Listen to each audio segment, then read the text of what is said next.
Hola, ¿qué tal internautas? Muy buenos días, gracias por estar con nosotros. Hoy es domingo 18 de agosto. Son las 10 de la mañana aquí en el territorio donde estamos y en Centroamérica son las 9 de la mañana y así van variando los horarios. Hoy 18 de agosto, ¿qué celebra el mundo? Es el Día Internacional de Sensibilización contra los Incendios Forestales. Ese fenómeno por llamarlo de alguna manera, porque se generalizó, que nos preocupó a muchas personas en los últimos tiempos, puesto que, claro, demasiados incendios en el sur, en el norte, en todas partes, y muchas veces provocadas por la voluntad y el capricho humano. ¿Qué pasó en el mundo? A nivel internacional, lo que nos llama la atención, al parecer, eso lo vimos la semana pasada, al parecer están haciendo una OPEP del gas. ¿Qué significa eso? En el mundo hay una organización mundial de los países productores del petróleo que vienen de la década de los 70. Países como Venezuela y obviamente con los países de Medio Oriente organizaron esa potencia mundial que decide cuánto petróleo se produce y en función a eso también cuánto se vende al mercado. Pero ahí no estaba el gas, pero en los últimos tiempos, ante el declive del petróleo, los pozos petrolíferos mundiales empezaron a tomar auge y claro, no había una organización mundial del control del gas. Y escuche bien, Rusia e Irán la semana pasada se reunieron, retomaron los acuerdos que se habían tomado en el 2008 y finalmente firmaron un convenio, un acuerdo, un memorándum donde dice que Rusia le vende directamente gas a Irán, ¿no? Y al mismo tiempo también van a conectarlas o van a tener el control de los gaseoductos, o sea, los productos y el medio de transporte. Al parecer, entonces, la geopolítica económica también va poniéndose cada vez más inquietante porque, claro, al parecer alguien está perdiendo fuerza en el mundo. Esto es lo que podemos indicar desde www.radiovictoriagt.com. Bienvenidas y bienvenidos al programa informativo plurinacional GT, Voces desde los Territorios. Dejamos micrófono entonces a Ángel Flores para que nos informe desde El Salvador. Adelante, Ángel. Muy buenos días, informando desde el territorio Lenca, en el oriente de El Salvador. A nivel climático, El Salvador está sufriendo una transición hacia el fenómeno de la niña, el cual se está desarrollando de manera lenta y su pleno establecimiento se ha postergado. Hay presencia de lluvias a nivel nacional y se espera que en septiembre empiece a manifestarse el fenómeno de la niña. Por otra parte, a nivel agrícola, las actividades de siembra se han realizado de manera normal, sin mayores implicaciones, tomando en cuenta que las familias campesinas ya se encuentran realizando la siembra de postrera de maíz para la obtención de granos básicos. En el ámbito ambiental y social tenemos que el Ministerio de Medio Ambiente da luz verde a la construcción del Valle El Ángel después de 2 años de gestión del permiso ambiental para el proyecto Ciudad Valle El Ángel. La familia Dueñas obtuvo la nota para el pago de la fianza ambiental de su proyecto urbanístico en la zona norte de San Salvador. El pago de la fianza es la luz verde que tienen los Dueñas y su empresa Desarrollos Inmobiliarios Urbánica para la construcción del megaproyecto que cubrirá 228.06 hectáreas ubicadas en una de las zonas de recarga hídrica más importantes para San Salvador. En El Salvador se está impulsando de forma acelerada procesos de urbanización que agravan la situación medioambiental con la depredación de bosques. El gobierno ha propuesto la creación de la Dirección de Ordenamiento Territorial y Construcción con el fin de contar con una instancia pública que acelere los procesos de otorgamiento de permisos para proyectos urbanísticos. Lamentablemente, esto estaría generando mayor degradación de la situación ambiental de nuestro país. Por otra parte, el viernes 16 de agosto fue liberado José Omar Romero, hermano de uno de los líderes de Milpa, El Salvador, Carlos Hernández, quien dirige la defensa del derecho a la tierra ante la amenaza de despojo de tierras en la comunidad El Icacal del distrito de Intipucá. La captura realizada por agentes de la Policía Nacional Civil del mismo distrito ocurre después de que personeros de la empresa inmobiliaria Desarrollos Turísticos del Pacífico amenazara con la aplicación del régimen de sección a las comunidades en resistencia por su derecho a la tierra. Dicha liberación no hubiera sido posible sin los diferentes actos solidarios de organizaciones sociales, medios de comunicación y población civil que contribuyeron a esta campaña por la liberación de José Romero. En esa misma comunidad, el pasado 15 de agosto, se ejecutó una orden de desalojo a una familia por parte del juzgado de paz de Intipucá a favor de esta empresa turística, ante lo cual la comunidad se ha declarado en alerta para la defensa de su legítimo derecho a la tierra. Así que informó Ángel Flores de Milpa, El Salvador, para Radio Victoria, la voz de los pueblos. Muchas gracias, Ángel. Celebramos la libertad de José Omar. Claro, es lo más preciado que tiene el ser humano.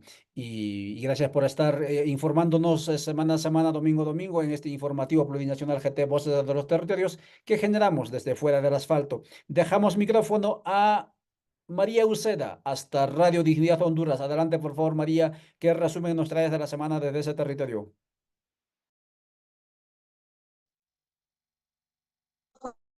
Saludos desde Honduras, desde Radio Dignidad del Movimiento Amplio.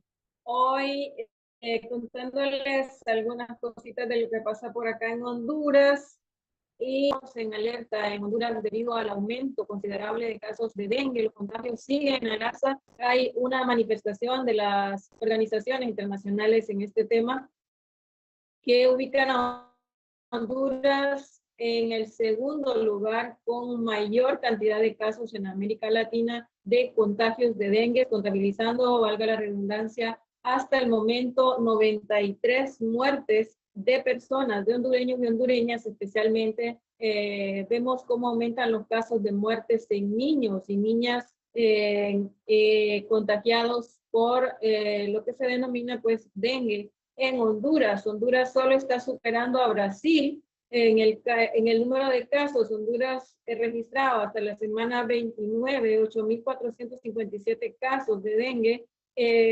superando, como decíamos, a Brasil con 32.581 casos. Es alarmante la cantidad en todas las zonas del país y en la parte norte especialmente es donde hay un aumento de casos y en buena manera también relacionados, vinculados con esto denominado cambio climático, que aumenta los riesgos con las lluvias, aumentan, el vector sigue aumentando en los territorios, ¿verdad? Debido a la humedad y al poco control que se da.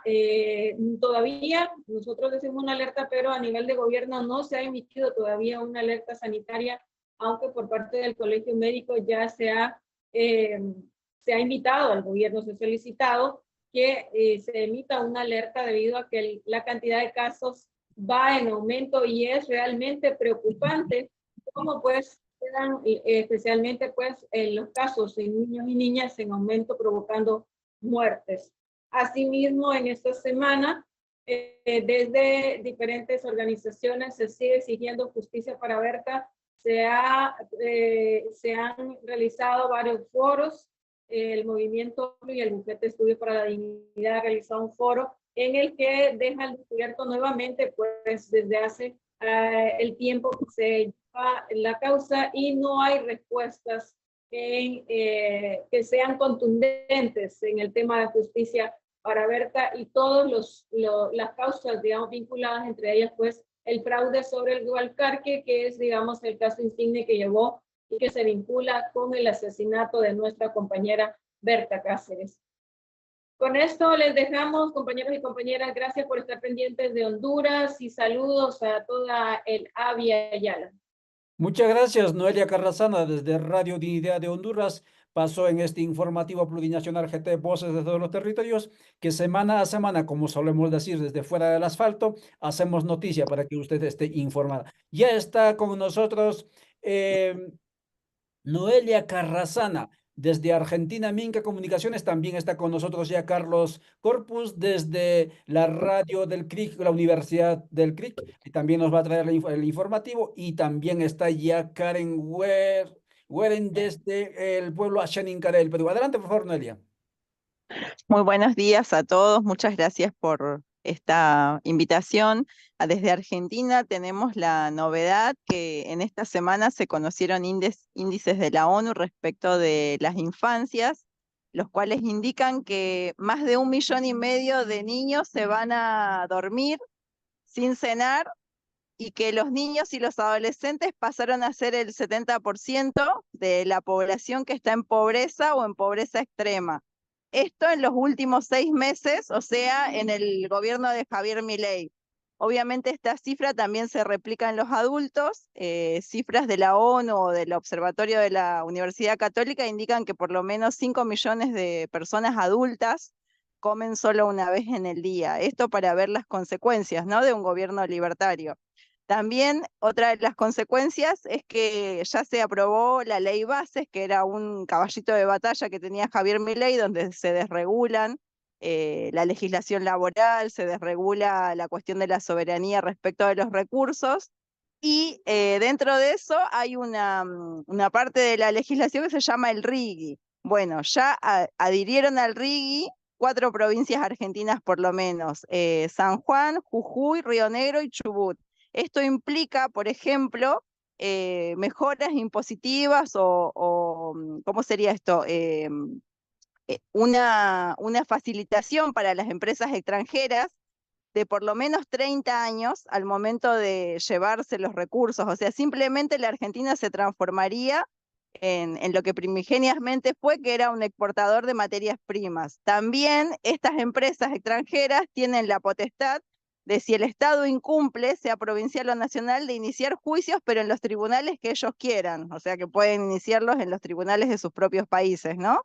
Eso por el lado de la legislación de Javier Milei, y por el lado de las fuerzas represivas de Patricia Bullrich, o de cómo encara este gobierno los conflictos territoriales. El domingo pasado tuvimos una primera muerte que fue de un poblador mapuche en la zona de Río Negro, donde los que informaron fueron los compañeros de la coordinadora Mapuche Tehuelche. La policía entró directamente a la casa de este poblador, de Lof Inalef se llama, que es un territorio donde viven familias de manera ancestral, o sea que no es que se hizo una ocupación nueva, sino que viven las familias de manera ancestral y de repente aparecieron nuevos dueños, donde hay una abogada y gente vinculada al poder del Bolsón. Bueno, en este marco, si bien esta persona es familiar, y no ocurrió exactamente en ese lugar que está en conflicto, al ser familiar se entiende como un modo de amedrentamiento. La policía ingresa con la excusa de que está haciendo una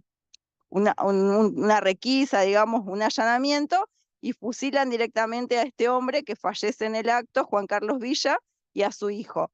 El policía en este momento no está encarcelado, sino que está con una tobillera electrónica para poder ver en qué lugares se mueve durante 2 meses. O sea que claramente el gobierno actual va en pos de criminalizar, en este caso, a la población mapuche, y de no castigar a las fuerzas de seguridad que cometan excesos de este nivel, que es asesinar a una persona sin ni siquiera mediar palabras. Esto sería lo que tenemos para informarles desde Argentina, desde Minca Comunicación. Muchas gracias. Gracias, Noelia Carrasana. Por supuesto que allí ya no es criminalización, ya es asesinato, asesinato selectivo, masacre, obviamente, acribillamiento. Vámonos contigo, Carlos Corpus, desde la radio Huaín Creek. Por favor, gracias por estar con nosotros. Es uno de nuestros integrantes de este espacio que voluntariamente, a pulmón, estamos empujando este espacio informativo. Adelante, Carlos, ¿qué nos traes desde Colombia? ¿Qué tal? Muy buenos días para todos ustedes, para todos los que están conectados con nosotros a través de este importante medio informativo. Desde Radio Guaínclic de la Universidad Autónoma Indígena Intercultural, contarles a todos ustedes que, bueno, en nuestro departamento del Cauca, en Colombia, las autoridades indígenas de los diferentes territorios indígenas estarán marchando este martes 20 de agosto. Estarán dirigiendo todas las comunidades indígenas. Más de 2.000 personas se espera que estarán viajando en los buses escaleras o chivas, como se le conoce acá en Colombia, hacia la capital de Colombia, Bogotá. Se estará haciendo una marcha donde se tendrá un diálogo con el presidente Gustavo Petro. Esto con el fin de encontrar una salida conjunta, superar las causas estructurales, un poco del desconocimiento institucional de todo el trabajo que viene realizando las autoridades indígenas en pro de fortalecer la educación propia, en pro de fortalecer el proceso organizativo, debido a todo el conflicto armado que vive y que está azotado en nuestro departamento del Cauca. Ya son muchas las víctimas fatales en este conflicto, muchos los desplazamientos, reclutamiento armado por parte de los grupos ilegales, y lo que buscan las autoridades es ese diálogo con el gobierno para buscar una salida, un diálogo que logre efectuar un consenso, un trabajo conjunto entre el gobierno nacional y el gobierno de las autoridades indígenas. Este diálogo se estará dando del día miércoles aproximadamente, que estarán llegando las comunidades, arribando a la capital del departamento de Colombia. Y bueno, se espera tener un diálogo con los ministros y estaremos ampliando pues más sobre esta noticia de lo que será esta marcha masiva del pueblo indígena, de diferentes pueblos indígenas pertenecientes a la organización del Consejo Regional Indígena del Cauca, que estarán entonces llegando a Bogotá. Por ahora se sabe el día de la salida, que va a ser este martes 20 de agosto, pero no tenemos aún conocimiento de todo el avance que se puede hacer. Puede ser que se prolongue por muchos días este diálogo en la capital. Es como la información que tenemos de parte de Radio Guaín Creek. En la ampliación, digamos, estaremos en esta semana ampliando un poco sobre lo que será esta marcha. También contarles un poco acerca del trabajo que vienen realizando también las comunidades indígenas. Eh, en otras noticias, en Tumbichuque, en el departamento del Cauca, conocido un sector como Tierra Adentro, en este fin de semana se está realizando un diálogo de flautas y tambores, un viaje ancestral muy bonito, que lo pueden seguir a través de las redes sociales de la organización CRIC y de todo el trabajo que viene haciendo las comunidades indígenas. Un encuentro de flautas y de tambores tradicionales, un encuentro muy bonito que ya se realiza, es el 6º encuentro.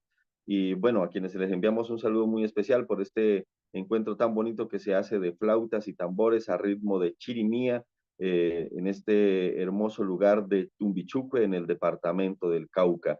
Es la información que tenemos por ahora desde Radio Guaín, desde el departamento del Cauca, para todos ustedes con mucho cariño.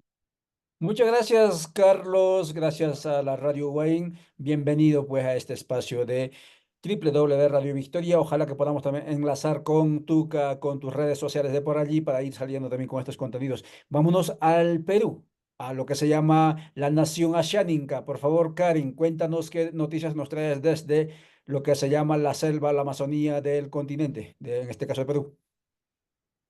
Hitaiti Maroni, Antaro Kemochiritanzi. Les saludo en mi idioma Ashaninka. Es una alegría volver en este espacio, una vocería colectiva desde los territorios. Bueno, en el Perú, en nuestra nación Ashaninka, contextualizando los procesos que a veces entran las ONGs o que vienen a nuestros territorios para fortalecer la Amazonía, porque ustedes la gran mayoría sabemos que la mayoría de estos recursos de las ONGs vienen con mirada amazónica. Entonces, pero en este proceso, usualmente estas ONGs vienen con su folclorización. Por ejemplo, en eventos así, donde más que nada la niñez o la juventud está en procesos, hacen ceremonias andinas, para la armonización, o como le llaman también, ofrendas también lo llaman, pero a veces hay que entender que los pueblos indígenas andinos y amazónicos tienen también diferentes reflexiones sobre nuestra armonización, ¿no? Por ejemplo, el pueblo Ashaninka no es así tan como el pueblo andino, que es un proceso de armonización más visible, pero nosotros los Ashaninkas siempre lo hacemos, o es un sabio o una sabia que hace en el bosque o cuando en el mismo instante, ¿no? Entonces, a veces las ONGs folclorizan bastante esa reflexión que nosotros como pueblos indígenas tenemos, ¿no? Entonces, por ejemplo, traen a eventos amazónicos. Entonces, eso creo que eso pasa en varias ONGs que a veces hacen eventos en la Amazonía y traen esa mirada, ¿no? De imposición también, porque en la Amazonía tenemos diferentes ceremonias o armonización que hacemos, ¿no? En nuestros territorios, con nuestras propias formas, ¿no? Entonces, eso nos llama mucho la atención. ¿Sabes por qué, hermanos, hermanas? Porque cuando se folcloriza nuestra identidad, el Estado también agarra eso y también pretende. Por eso a los pueblos indígenas nos llama solo para bailar, danzar en sus eventos, pero cuando realmente nosotros demandamos derechos, queremos fortalecer procesos organizativos, nos violentan, nos criminalizan. Entonces, nuestra propuesta no es recibida, ¿no? Por el Estado. Entonces, además, estos procesos por decir, de robo de horizontes desde nuestras propias agendas, horizontes políticos, también roban las ONGs, ¿no? Por decirlo así. Entonces, eso también nos llama a una mirada de que si bien puede captar recursos para la Amazonía, nosotros como mujeres indígenas también miramos de una forma integral el territorio, ¿no? Entonces, ahí ese hincapié que está pasando, por ejemplo, con las ONGs amazónicas, ¿no? Que entran en territorio amazónico. Por otro lado, también en el ámbito ya ahora de la COP16, que es de diversidad biológica, que viene ese proceso que se va a hacer también en Colombia. Nosotros como mujeres indígenas venimos reflexionando, ¿no? Realmente hay un compromiso débil por parte de nuestro país. Este año hemos hecho un proceso de actualización nacional, una actualización nacional de diversidad biológica, y por primera vez se escuchó. Entonces, si no iba a haber una COP en nuestro Abya Yala, por ejemplo, en Colombia, no sabíamos nada. Entonces, es un espacio también que, porque se va a hacer en nuestra región, recién se están poniendo las pilas, quieren actualizar. Entonces, esa es la situación, ¿no? Y bueno, se sabe que también ya al principio, también en octubre a fines de octubre viene la COP29, que es en Azerbaiyán, un país también petrolero, que toda esa mirada se está haciendo en países que, bueno, son países que vienen, su economía es del petróleo, ¿no? Por ejemplo, aquí en nuestras Amazonía hay bastante petróleo, pero lo quieren mercantilizar también, ¿no? A esa mirada de las COP, ¿no? Es más beneficio para aquellos que trabajan justamente con esa economía extractivista, ¿no? Bueno, eso más que nada informo desde acá en nuestro territorio que nosotros estamos pendientes en esos procesos eh, del camino a COP16 y camino a COP28, ¿no? Y es una fuerte también estrategia de nosotros también por primera vez vamos a participar como organización. Muchas gracias, Karen, del pueblo Ashaninka, por esa información reflexionada, pero también completa. Claro, muchos de nosotros no estamos informados ni de la COP16, mucho menos de la COP29, mucho menos de qué es lo que van a debatir allí en Cali, Colombia. Hamilton va hasta Petén. Ahora sí, ingresamos a los territorios de lo que se llama Guatemala. Escuchamos a Hamilton. Por favor, se prepara Marlene, Victoria, y así vamos a pasar. Adelante, por favor, son las 9:10 y 24, 9:24 en Centroamérica. Adelante. Buenos días a la amable audiencia de Radio Victoria y el informativo GT Nacional. En esta ocasión nos encontramos en el municipio de Las Cruces, Petén. Hemos estado visitando comunidades de este municipio y el municipio de La Libertad. La información que tenemos para ustedes es preocupante la situación que se vive por el momento en el tema de los granos básicos. En estos dos municipios, haciendo un sondeo, se tienen casi 20 caballerías de maíz, solo que no es un maíz nativo, no es un maíz que las comunidades producen como una semilla, digamos, natural o nativa, ¿verdad? Pero acá se siembra ese maíz que es híbrido y que muchas veces no es para el consumo humano, sino para hacer, digamos,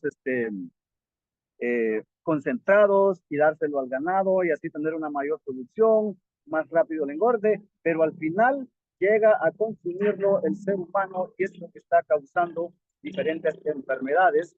Claro, se tiene que casi 1.280 manzanas de esa, digamos, de ese maíz.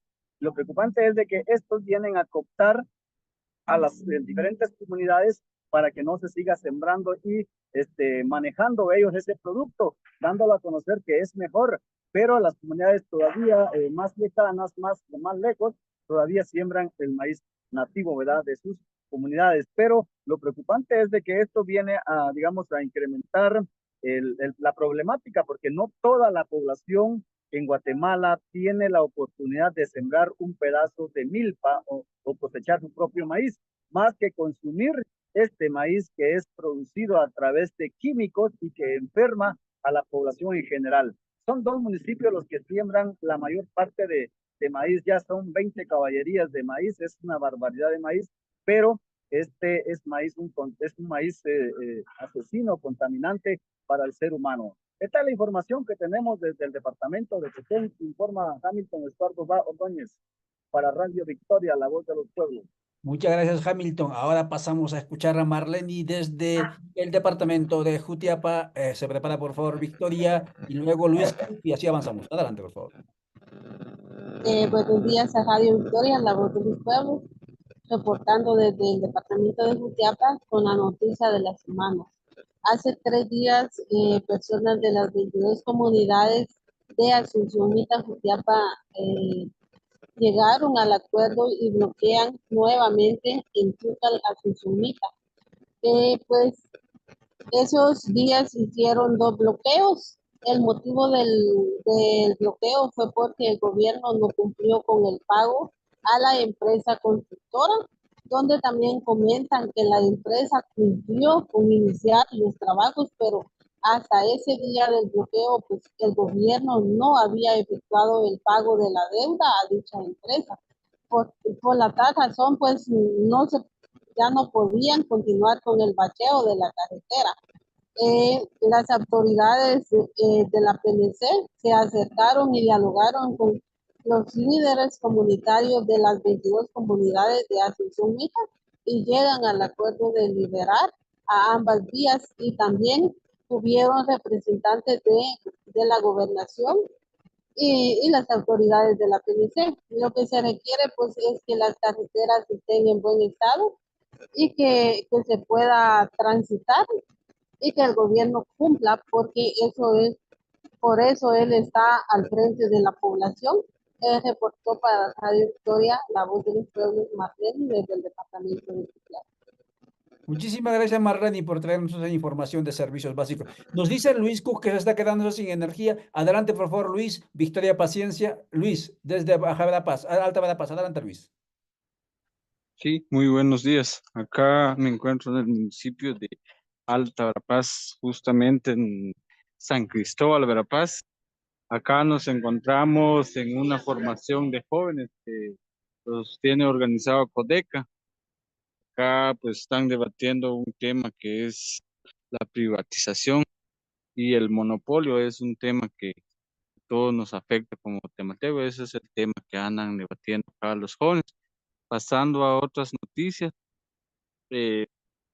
justo el viernes 17, allá en el municipio de Santa Cruz, Verapaz, también justo en el kilómetro 199.5, hubo un deslizamiento en el proyecto de los triángulos de las Verapaces, que es justamente donde están construyendo los carriles de la carretera de la RN14 de acá, de la ruta de las Verapaces, donde que es conocido como las cuevas de Chitul, donde hubo un derrumbe que dejó a muchas comunidades con el tema de la energía eléctrica. Esto es mi reporte desde Alta Verapaz. Muchas gracias, Luis. Gracias por informarnos de ese proceso formativo que están emprendiendo en esos territorios. Victoria Diva, son las 10:30, 9:30 en Centroamérica. Escuchamos el reporte y luego Hamilton está todavía Werner, y así vamos a ir avanzando. Adelante, por favor, Victoria.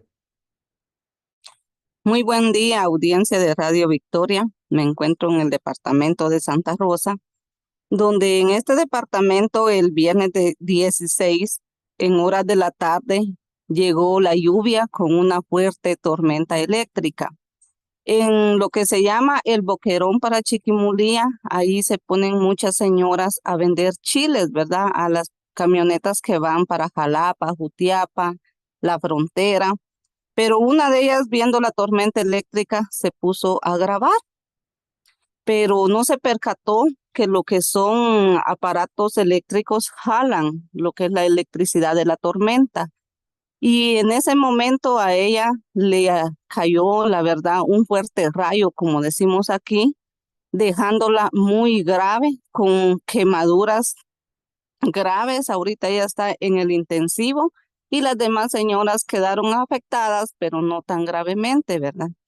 Entonces, la verdad es que nosotros hemos perdido el respeto hasta para la naturaleza. La naturaleza tiene que ser respetada. Nuestros abuelos nos lo enseñaban, ¿verdad? Cuando hay tormenta eléctrica, no utilizar aparatos eléctricos, pero eso ya nosotros lo hemos ido olvidando y las consecuencias son graves por no tener precaución. Entonces se les recomienda a la población, ¿verdad? Estamos en tiempos de lluvia, las tormentas eléctricas son fuertes. Evitémonos de estos problemas, porque ahora fue esta señora, pero imagínense los niños, ¿verdad? Que también juegan mucho con los teléfonos. Es recomendable, ahí sí que educarlos y enseñarles que mientras haya tormenta eléctrica, guarden sus teléfonos. Por otra parte, la empresa Energuate sigue molestando a la población. El lunes 14, un señor de Buenos Aires tuvo una demanda por parte de la empresa.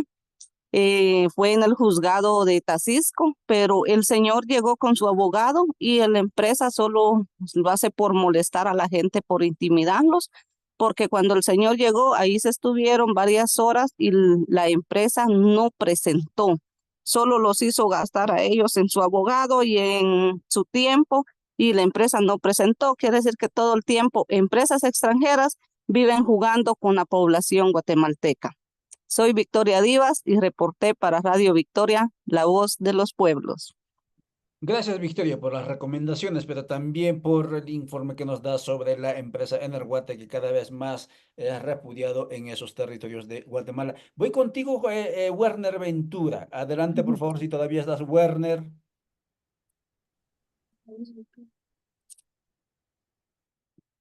Werner Ventura. Sí, compañeros, muy buen día a toda la audiencia de Radio Victoria, la voz de los pueblos. Es un gusto y un placer saludarles.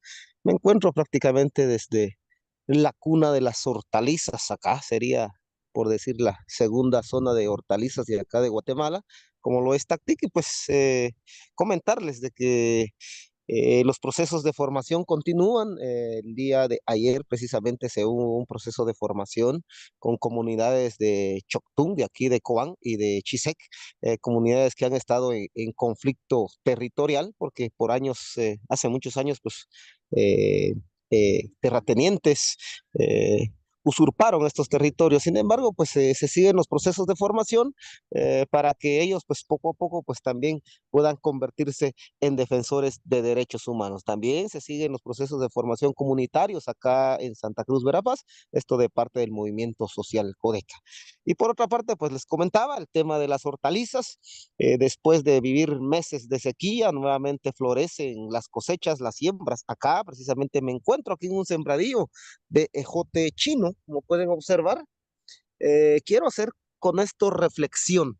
Si bien es cierto, pues acá son extensiones grandes de esta cosecha, lo que preocupa bastante es que esta cosecha pues está dando en menos de 2 meses. Esto a raíz de los químicos y agroquímicos que se utilizan bastante y que a la larga, pues lo único que vienen es a perjudicar la salud. Sabemos de que tenemos que consumir alimentos que provienen de la madre tierra, sin embargo, también estamos en contra del uso de agroquímicos. Es por eso que también hago la otra contraparte, que también en este mismo lugar, pues también lo que preservamos, pues es también mantener nuestras semillas ancestrales, y prueba de ello, pues también estamos en una zona frutera como la Tactic y donde pues también se producen las peras. Hoy estamos en plena época de peras.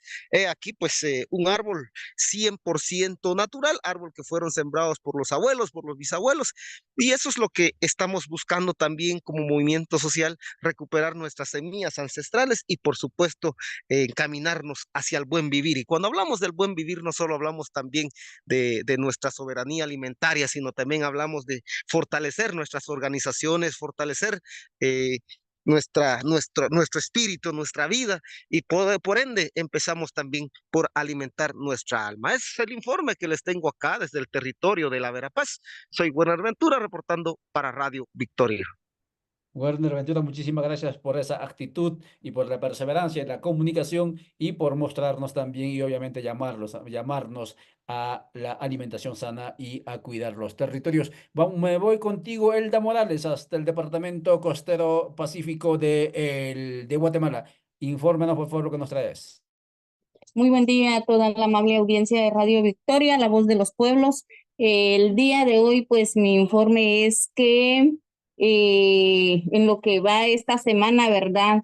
La empresa Energuate, como siempre, ¿verdad? Haciendo de las suyas, se acercó a lo que es la comunidad de Cantón El Retiro con autoridades, con algunas patrullas, con acompañamiento, ¿verdad? De la Policía Nacional Civil, en donde ellos pues se abocaron a algunas casas de personas que están legalmente desconectadas, que son parte de la organización Codeca, y ellos pues vinieron a hacer cambio de contadores, aún sin la autorización de los dueños de las casas, ¿verdad? Y así pues siempre, ¿verdad? Ellos amenazantes e intimidando a las personas, ¿verdad?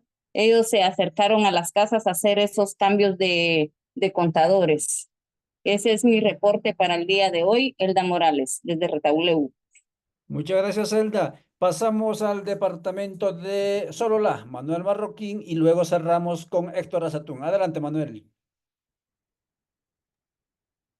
Buenos días a todas y a todos. Pues mi reporte desde aquí de Sololá es que en el municipio de Panajachel, de este mismo departamento, se empezó una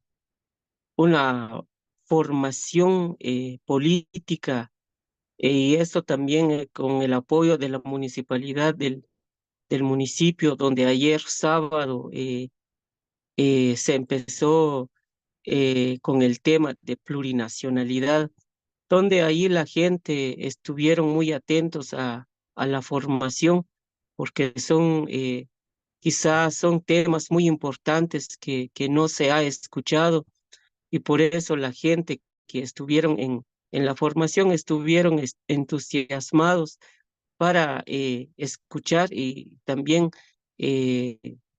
aportar de lo que ellos piensan de los cambios que tenemos que dar aquí en Guatemala.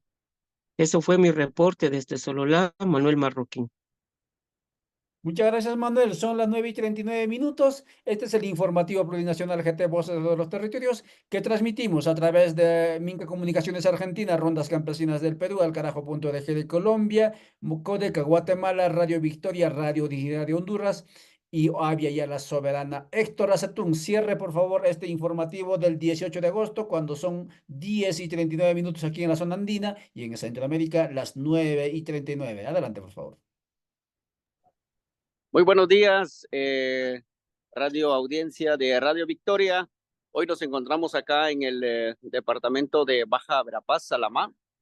Precisamente, pues el día de hoy se sostuvo una reunión con varios cocodes de lo que es el municipio de Salamá, de lo que es el área sur, para organizarse para viajar el día de mañana a la ciudad capital a una reunión con el ministro del Fondo Social, ya que pues una carretera que se estaba trabajando en su ampliación y la colocación de asfalto, las maquinarias pues se fueron, la empresa retiró las maquinarias y hasta el momento pues no se tienen noticias del por qué la situación, se retiraron y dejaron el proyecto a medio trabajar.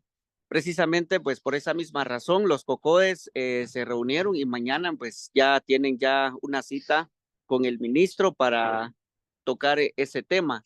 Y por otro lado, pues ya se hizo un trabajo de 5 kilómetros de asfalto, levantamiento de asfalto acá, que la carretera que conduce al área sur de Salamá. Esto es el reporte que tenemos para los amigos de Radio Victoria. Muchas gracias, Héctor Racetún, desde Baja Verapaz, informándonos también sobre el sistema caminero. Amigas y amigos, son las 10:41. De esta manera cerramos este informativo plurinacional para que usted esté informado con menú noticiario fuera de lo que nos establecen las agencias corporativas o los medios de comunicación hegemónicos. Muchas gracias por vuestro tiempo. El próximo domingo, cuando el reloj marque las 9 de la mañana Centroamérica, estaremos nuevamente con ustedes. Agradecemos a todos nuestros cómplices, comunicadores, periodistas que se sumaron a este espacio a seguir apostándole con la perseverancia. Hasta entonces, chao, chao.